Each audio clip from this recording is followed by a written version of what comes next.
Hello ପିଲାମାନେ, ଆଜି ଗଣିତର ତ୍ରିଭୁଜ ଉପରେ ଗୋଟେ ଗଣିତ ଆମେ କରିବା। ତମ ପିଲା ଜାଣିଥିବ ତ୍ରିଭୁଜର ତିନୋଟି କୋଣର ପରିମାଣ ସମଷ୍ଟି 180 ଡିଗ୍ରୀ। ତ୍ରିଭୁଜ କରି ତାର ତିନୋଟି ସାଇଡ୍ ଥାଉଛି ଆମର, ତିନିଟା ବାହୁ ରହୁଛି ଆମର।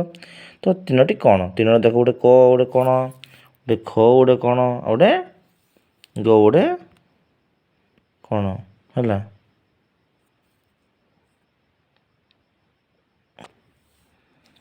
ହେଲେ ମୁଁ ପରୀକ୍ଷାରେ ମୋତେ ପ୍ରଶ୍ନ କ'ଣ ହେବ, ତିନୋଟି କୋଣରୁ ଦୁଇଟି କୋଣ ପରିମାଣ ତୁମକୁ ସେ ପରୀକ୍ଷା ଦେଇଦେବ, ଆଉ ଗୋଟେ କୋଣ ପରିମାଣ ତୁମକୁ ପଚାରିବ। ତ ମୁଁ ପ୍ରଶ୍ନ ଦେଇଛି ଗୋଟେ ତିନୋଟି କୋଣ 180 ଡିଗ୍ରୀ। ପ୍ରଶ୍ନ ହେଉଛି କ ଏଙ୍ଗେଲ କର ପରିମାଣ ଦେଇଛି 50 ଡିଗ୍ରୀ, ଖର ପରିମାଣ ଦେଇଛି 60 ଡିଗ୍ରୀ, ଗ ପରିମାଣ 50। ତ ତୁମେ ପ୍ରଥମେ ପୁରା ସହଜ ଉପାୟ କ'ଣ ହେଉଛି, ପ୍ରଥମେ ଯଦି ଦୁଇଟା ଦେଇଛି କୋଣ ଦୁଇଟା, ସେ ଦୁଇଟା ମିଶାଇ ଦେବ। ପ୍ରଥମେ 50 ମିଶାନ 60 କେତେ ହେଲା ପିଲାମାନେ? 110। ତ ମୋଟ ତିନୋଟି ଯାହା ମିଶାଇଲେ 180, ଦୁଇଟି ହେଲା 110। ହେଲେ ତୃତୀୟଟା କେତେ ହେବ? କ'ଣ କରିବା? 180ରୁ 110 ଫେଡ଼ିଦେବା, 70 ଆସିବ।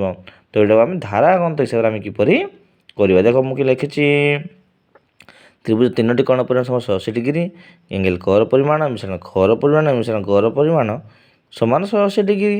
କ ପରିମାଣ ଜାଗାରେ 50 ଡିଗ୍ରୀ ପକାଇଲି, ଖ ପରିମାଣ ଜାଗାରେ 60 ଡିଗ୍ରୀ ପକାଇଲି, ଗ ପରିମାଣ 50 ତା ଜାଗାରେ ତାହା ସେ ଲେଖିଦେଲି। 180 ଡିଗ୍ରୀ, 50 ଡିଗ୍ରୀ 60 ମିଶିଲେ କେତେ ଆସିଲା? 110 ଡିଗ୍ରୀ ଆସିଲା। ମିଶାଣ ଆଙ୍ଗେଲ ଗ ପରିମାଣ ସମାନ 180 ଡିଗ୍ରୀ। ତ 110 ମିଶାଣ ଥିଲା, ସେପଟେ ହେଲେ ଫେରାଣ ହେଲା। 180 110 କଲେ ପିଲାମାନେ କେତେ ଆସିବ? 70। ତ ତୁମେ ସହଜେ କେମିତି ମନେ ରଖିବ? ପ୍ରଥମେ ଦୁଇଟା ମିଶାଇ ଦେବ, ଯାହା ଆସିଲା 180ରୁ ଫେଡ଼ିଦେବ। ସେହିପରି ମୁଁ ତୁମକୁ ଦୁଇଟି କୋଶ୍ଚିନ୍ ଦେଇଛି, ତୁମେ ଏଇଟାକୁ କରିବ। Thank you.